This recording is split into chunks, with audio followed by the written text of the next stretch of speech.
Hi friends, very healthy breakfast poha. Poha చూడండి, మనం ఏంటంటే ఇదైతే రాత్రిపూట తీసుకోవచ్చు, అంటే టిఫిన్స్లా చేసుకుంటూ ఉంటాం కదా, దానికైనా బాగుంటుంది. ఇది ఏంటంటే పోహా మెయిన్ అటుకులు ఏ రూపంలో తీసుకున్నా సరే మనకి మెయిన్ కొద్దిగా ఆకలి తక్కువ వేస్తుందండి. పిరికిడి అటుకులు మంచి ఆకలి మీద తీసుకున్నా సరే మంచిగా మన కడుపు నిండుతుందండి. దాన్ని చూడండి, ఆ పోహాకి ఏం చేయాలంటే మనం ఈవేళ నేను కొద్దిగా వెరైటీగా కొబ్బరి అలాగే క్యారెట్ పచ్చిమిరపకాయ మిక్సీలో కొద్దిగా కోర్సులే ఆడి వేస్తానండి. ఇందులో చాలా మంచి టేస్ట్ ఇచ్చిందండి. మీరు కూడా తప్పకుండా ఇది యాడ్ చేసుకోవడానికి ట్రై చేయండి. అలాగే దీనికి పోపు దినుసులండి, ఆవాలు మినపప్పు శనగపప్పు కరివేపాకు కొద్దిగా శనగ పలుకులు, అవి కొద్దిగా మనం ఏంటంటే ఒక్క స్పూన్ ఆయిల్ వేసుకుని బాణీ వేడెక్కిన తర్వాత ఇవన్నీ వేయించి మనం మంచి కలర్ వచ్చే వరకు వేయించుకున్న తర్వాత ఉల్లిపాయ టమాటా కూడా యాడ్ చేస్తానండి, కొద్దిగా సాల్ట్.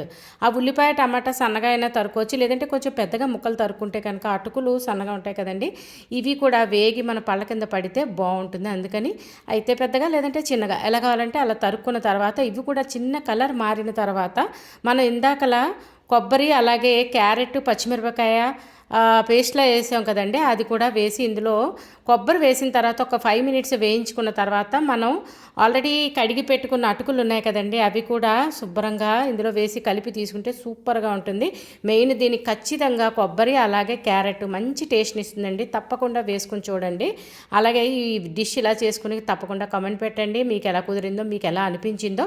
అలాగే దానికి ఏంటంటే మనం నిమ్మకాయ జ్యూస్ అండి, కొద్దిగా మీడియంగా, అంటే మెయిన్ కొద్ది వేడి చల్లారిన తర్వాత నిమ్మకాయ వేసుకుంటే కనుక అయితే ఫ్రెష్గా నిమ్మకాయ కానీ, లేదంటే రెడీమేడ్ జ్యూస్లు అమ్ముతున్నారు కదా, అలాగే నిమ్మకాయ మనం తీసుకున్న క్వాంటిటీ బట్టి నిమ్మకాయ జ్యూస్ యాడ్ చేసి తీసుకుంటే సూపర్గా ఉంటుందండి పోహా.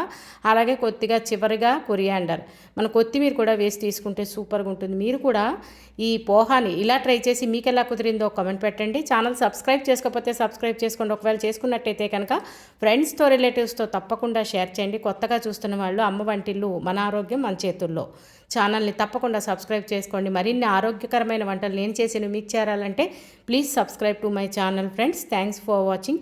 మీరు కూడా ఖచ్చితంగా పోహా ట్రై చేసి కామెంట్ చేయండి. అమ్మ వంటిల్లు మన ఆరోగ్యం మన చేతుల్లో.